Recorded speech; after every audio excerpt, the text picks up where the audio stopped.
আচ্ছা চলো, কয়েকটা জিনিস গিফট পেয়েছিলাম, তোমাদের সাথে শেয়ার করা হয়নি, তো চলো আজকে শেয়ার করে দিই। তুলে ফেলছি, ধুয়েছি।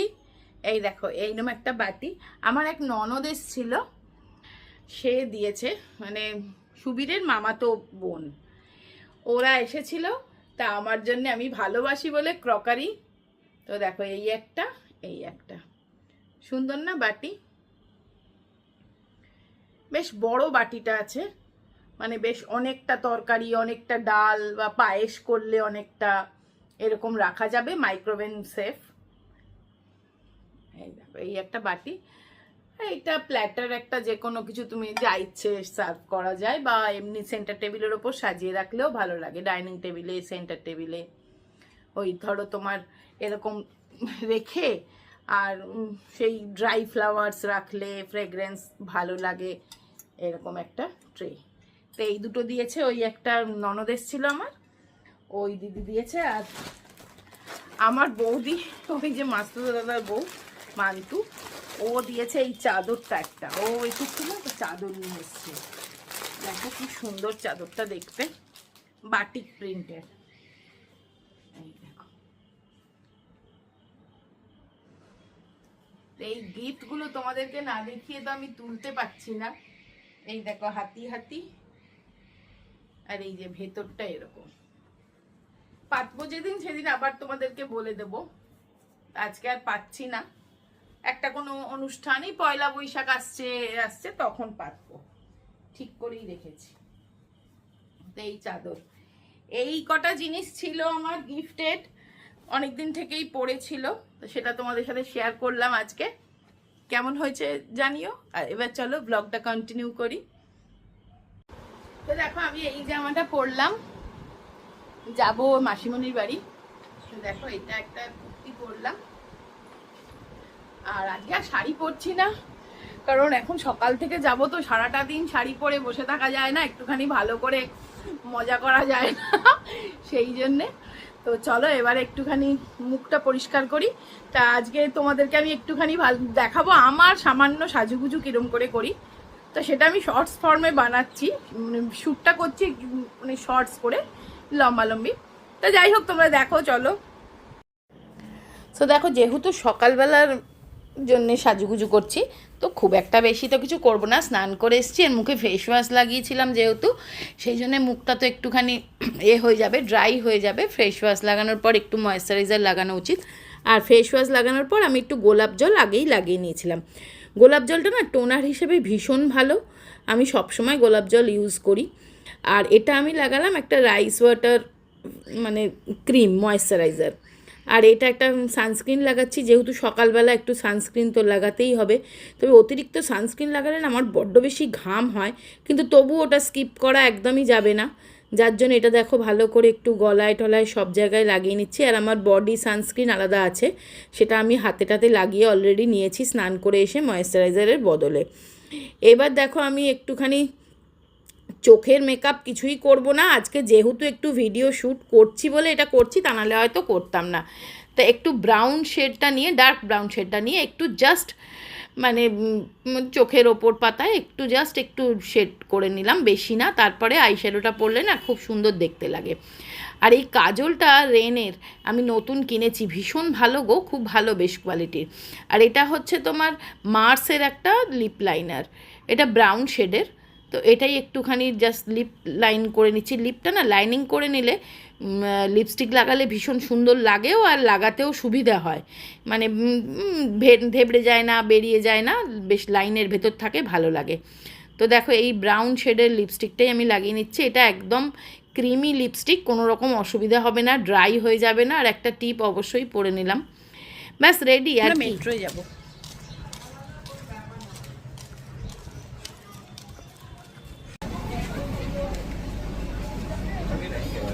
আমরা মেট্রোয় বসে গেছি।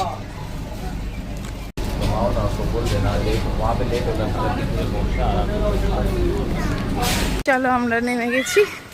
আজকে ওয়েদারটা এত ভালো, বেশ রোদ নেই বেশি, ওই জন্য ভালো লাগছে বেশ। হেঁটে হেঁটে এখান থেকে একটুখানি, মানে হেঁটে 2-3 মিনিট আমার মাসিমণির বাড়ি গেছি।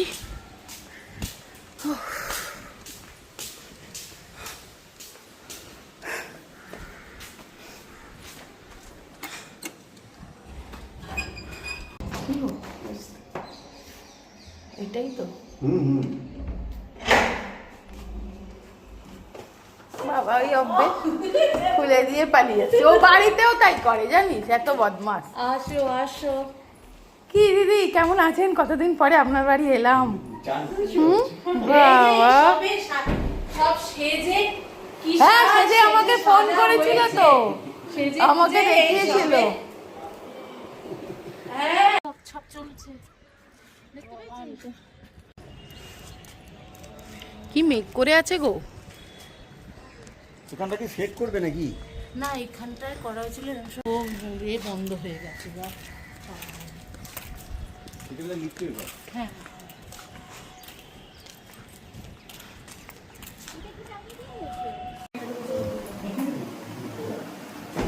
দুর্গাটা দেখিয়েছো? দুর্গাগুলো দেখিয়েছো মধ্যে?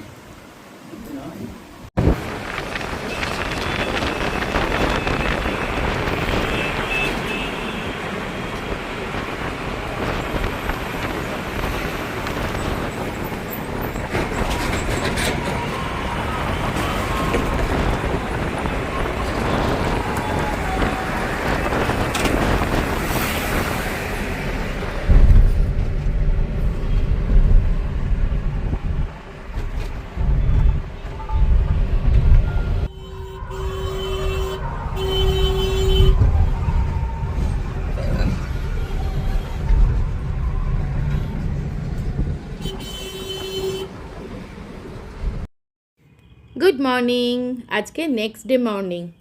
তো চলো রান্না বান্না কাজকর্ম শুরু করে দিই। আর সেদিন তোমাদের দেখিয়েছিলাম পোস্তটা, আর হ্যাঁ পোস্তটা আমি আনিয়েছি বড়বাজার থেকে। তোমরা না অনেকে আমাকে জিজ্ঞেস করেছো যে আমি বড়বাজারের কোন দোকান। আসলে না আমি দোকানটা জানি না গো, মানে যে এনে দেন দাদা ওই দাদাই জানে দোকানটা, আমি কোনো দিন যাইনি তো দোকানের নামটা আমি বলতে পারবো না। তবে দেখি সুবীরকে বলবো এরপরে নামটা জিজ্ঞাসা করতে, যদি জানতে পারি তোমাদেরকে অবশ্যই আমি জানিয়ে দেবো। তবে পোস্তটার কোয়ালিটি কিন্তু সত্যিই খুব ভালো। তা পোস্তটা কাটা হয়নি, আগের দিন দেখিয়েছিলাম তোমাদের যে অল্প একটু পোস্ত ছিল, সেই পোস্তটা ইউজ হয়ে গেছে। আগের দিন ডাটা আলু পোস্ত করেছিলাম, তাই জন্যে আজকে পোস্তর প্যাকেটটা কেটে পোস্তটা ঢেলে ফেলছি। আর আজকে ভাবছি একটু পেঁয়াজ পোস্ত করব, আলু দেবো না, শুধু পেঁয়াজ পোস্ত খেতে কিন্তু দুর্দান্ত লাগে। কাঁচা লঙ্কা দিয়ে একটু ঝাল ঝাল পেঁয়াজ, শুধু পেঁয়াজ দিয়ে পোস্ত দিয়ে, একটু পোস্তটা বেশি পরিমাণ লাগে, বেশ ভাতে মেখে যাতে খাওয়া যায়। তা সেটাই করব বলে পোস্তটা ঢেলে ফেললাম আগে। আর আমি পোস্ত সব সময় ডিপ ফ্রিজে রাখি, মানে ফ্রিজে রেখে দিই, তাহলে না খুব ভালো থাকে, দীর্ঘদিন ভালো থাকে, আর স্পেসটাও আমার ইউটিলাইজ হয় ঠিকঠাক। তো দেখো পোস্তটাকে আগে বেটে নিচ্ছি। পোস্ত বেটে জাস্ট এই পেঁয়াজগুলো একটু ভাজা ভাজা করে নিচ্ছি। পেঁয়াজ পোস্ত তো অনেকেই তোমরা করো, ভালোবাসো নিশ্চয়ই। আর অনেকে আবার কালো জিরে কাঁচা লঙ্কা ফোড়ন দেয়, আমি কোনো ফোড়ন দিই না, আমি কোনো পোস্ততেই না কিছু ফোড়ন দিই না। আমি অনেককেই দেখেছি যে আলু পোস্ত করলেও কালো জিরে ফোড়ন দেয়। তোমাদের মধ্যে কে কে দাও জানিও তো। আর তাতে তফাৎ হয় কি টেস্টটার? আসলে ছোটোবেলা থেকে কোনো দিন পোস্ত ফোড়ন দিয়ে খাইনি তো জানি না, ওই জন্য দেখো কাঁচা লঙ্কাগুলো দিয়ে দিলাম ফাটিয়ে ফাটিয়ে। আর আমি কিন্তু হ্যাঁ ওই কী বলে পোস্তর সাথেও কিন্তু বেশ কয়েকটা কাঁচা লঙ্কা ভালো করে বেটে নিয়েছি, যাতে বেশ ঝাল ঝাল হয় ব্যাপারটা। ঝাল ঝাল না হলে কিন্তু এই পোস্তর স্বাদ ঠিক আসে না, তাই না বলো? পোস্ত জিনিসটাই এরকম। তো পেঁয়াজটা দেখো জাস্ট একটু ভাজা ভাজা করে নিলাম, খুব বেশি যে এরকম কড়া করে ভাজতে হবে তা না। তারপরে পোস্তটা অনেকটা বেশ পোস্ত বেটেছি, এবার ওই এটা ধুয়েও জলটা দিয়ে দেবো, দিয়ে পেঁয়াজ পোস্তটা বেশ এই দেখো গামাখা মাখা একদম পেঁয়াজ পোস্ত হয়ে গেছে। এইটা থাকলে সাদা ভাত আর এই পোস্ত ব্যাস আর কিচ্ছু লাগে না, সত্যি বলছি, মানে এটা দিয়েই সব ভাতটা খাওয়া হয়ে যায়, এতই ভালো খেতে। তবে যদিও আমি আজকে অনেক আরও কিছু রান্না করেছি তোমাদেরকে দেখাবো, তবে পোস্তটা হচ্ছে আজকের শো স্টপার, মানে একদম হিট পোস্তটাই ছিল সব থেকে হিট। তো চলো পোস্তটা তো হয়ে গেল, মেন জিনিসটাই রান্না করা হয়ে গেল। চলো জিম্মার আন্টি পড়াতে এসছে, আন্টিকে একটু কফি করে দিচ্ছি আর একটু মিষ্টি, আর এটা জিম্মাকে দুধ হলো। এবার হচ্ছে প্রত্যেকটা এইটা এইটা এইটা ওর তোর না, এটা মিষ্টি মিষ্টি এতগুলো দিলি, দুটো দিয়েছি, এতগুলো না। তো চলো আজকের মেনুটা দেখিয়ে দিই। পেঁয়াজ পোস্ত, মাছ দিয়ে আলু দিয়ে একটা তরকারি মতন, আর আমের চাটনি। এই ওয়েট টিস্যু দিয়ে না খুব ভালো এইসব ক্লিন হয়, একদম পরিষ্কার হয়ে যায়। স্পিরিট থাকে তো এটা দিয়ে, ফ্রিজের বাইরেটা পরিষ্কার করলে এইসব পরিষ্কার, আমি এই সবগুলোই পরিষ্কার করে নিই এইটা দিয়েই। যে কোনো দাগ একটু পড়ে থাকলে খুব ভালো পরিষ্কার হয়ে যায়। আর এই ছোট্ট হাঁড়িটা দেখো, এটা উঠিয়ে রাখতে হবে। এটা বার করেছিলাম একটা দরকারে, এখন উঠিয়ে রাখতে হবে।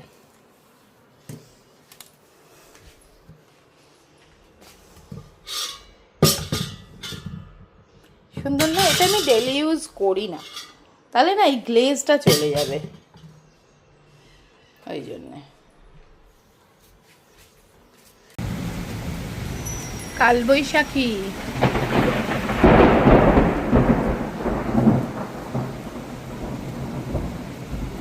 বৃষ্টি পড়ছে।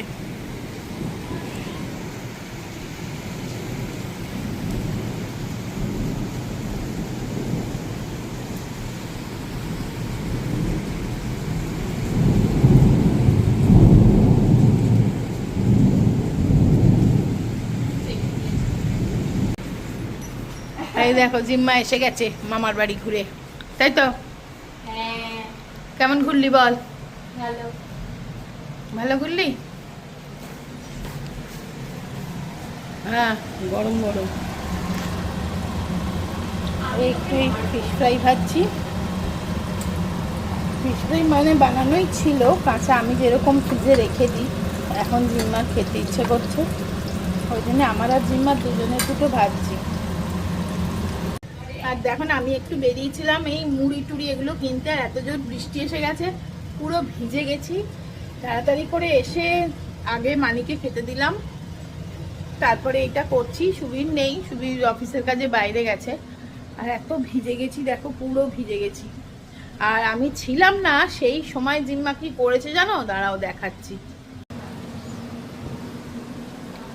এই দেখো, পুডিং বানিয়েছে, মানে ক্যারামেল কাস্টার্ড বানিয়েছে জানো, বানিয়ে আর ফ্রিজে রেখেছে, নিজে খানিকটা খেয়েছে আর আমার জন্য রেখেছে। এত বড় পুডিং বানিয়েছে।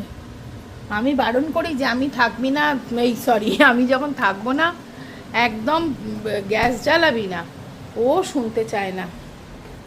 আর এই যে মুড়ি এনেছি দেখো, প্যাকেটটাও পুরো ভিজে গেছে।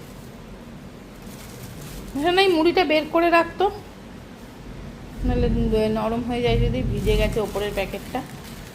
ভালো তো, নরম নরম খাবে। নরম নরম মুড়ি খাবে? হ্যাঁ, তুই খাস মুড়ি? না। কেন খাস না রে বল?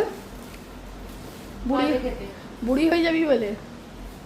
বলে বুড়িরা মুড়ি খায়।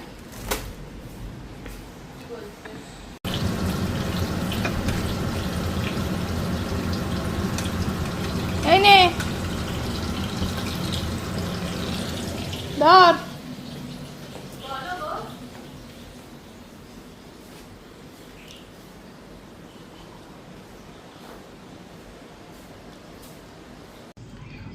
ওই জিম্মাকে দিয়ে দিয়েছে, এটা আমার।